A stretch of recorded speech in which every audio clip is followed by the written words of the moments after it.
Hey there, YouTubers, friends, school of tomorrow, boot campers. I'm adding boot campers to my familiar intro where I usually list some greetings, kind of in the vein of friends, Romans, countrymen, which is quoting Shakespeare. I've just been listening to a bunch of stuff about Shakespeare, also Harold Bloom on the old C-SPAN book interview channel. I really like that guy who does the interviews for his questions, and I love the guests. Maybe I'll interpolate some of the Harold Bloom here. He's calling himself an old monster and kind of doing dragon tears in a very beautiful way.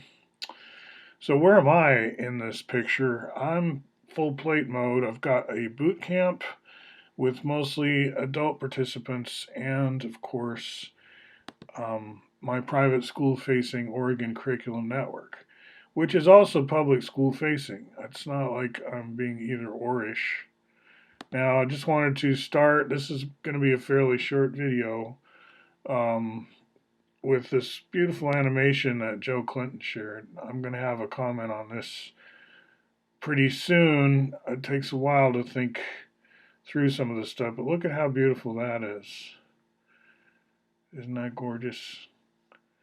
So this is on a small private group that's slowly growing, and I've been here only a recent time and meeting some of the people, and Mourier geometry, if you could call it that, has been our recent focus with Prithvi Dev as our guru.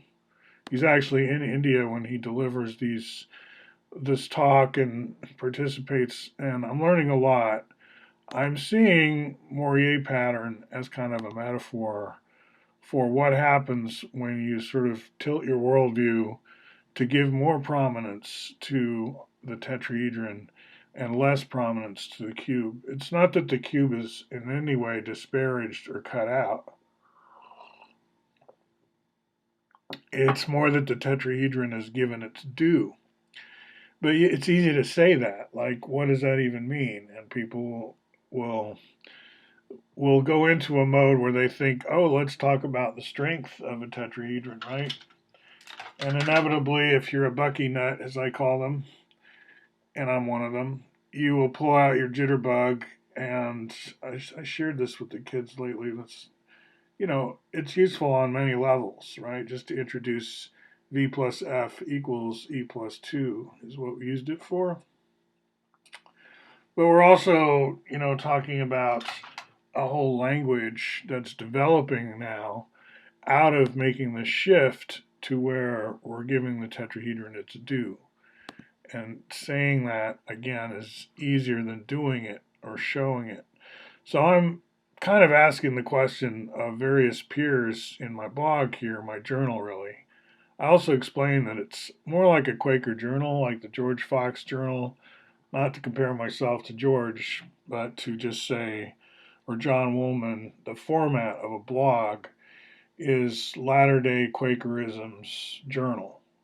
Except journals don't have a lot of conversation from other folks, comments, especially not commercials and advertising. So, in turning off all the comments on my blogs, I save myself all kinds of weeding because then you have to moderate the comments if you want your blog to be classy. But then there's no one to maintain it after a while and it gets overgrown with comments. Or my sense is it's quite legitimate to channel the conversation elsewhere. And that's, have conversation, definitely get feedback.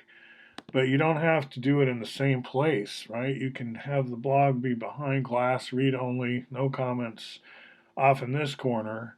And then here is the same blog post, and I'm inviting comments, right? I'm saying maybe if you have some feedback, it doesn't have to be in the blog itself.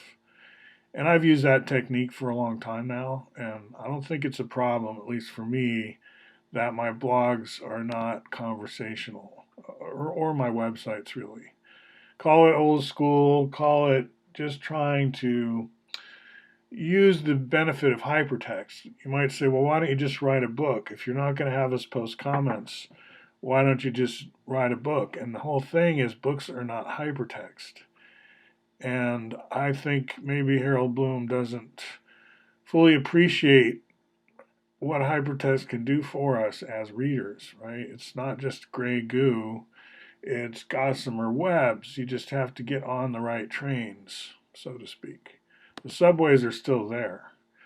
So the boot camp is going very well. I really appreciate this well organized um, company curriculum, and jumping in with Jupyter Notebooks has been great. And today, when I work with the kids, we're going to get our replets, our REPL IT. That's one of my key links here, by the way. We're going to get our REPL ITs up all together in the same screen on Zoom, and I believe we're going to be able to have some live interactions.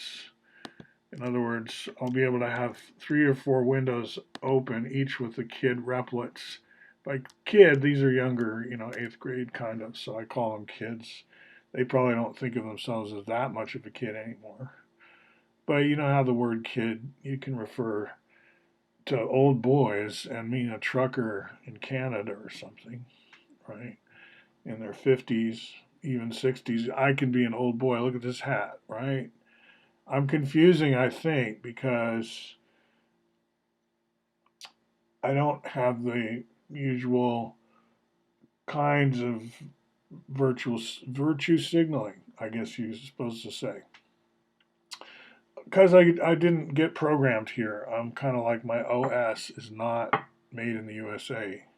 I look like it was, and I've picked up a ton of it here. So all my libraries, you could say, are made in the USA, but the underlying kernel might be not. So makes for an interesting talk sometimes. Which brings me to the Ukraine, I guess. At this point, where I'm recording it, it seems to be simmering down. This was supposed to be the day of the invasion, whatever. The contrary seems to be true, and that just tilts it for some media more than others. Who called it right? I think I always called it right. But then I'm not really doing the same. I'm not, trying to compete with all the history channels right now or the contemporary affairs channels. I'm in tech world where it seems like a lot of journalists fear to tread. But yet the storylines all go there, right? When we get into these Russia gates and stuff and other conspiracies of late, it's always been around obfuscation is so easy when you're talking tech. You can really pull the wool over people's eyes even more easily than ever. And I look forward to journalists who have more antibodies in that respect, less easily hoodwinked. But don't we all? Keep up, journalists, studying hard. Join a boot camp. Join one of my boot camps. Just for computer literacy now, not necessarily because you're trying to get out of journalism. Journalism's high tech. Study the history of Django, the Python framework, that is, and Django Reinhardt.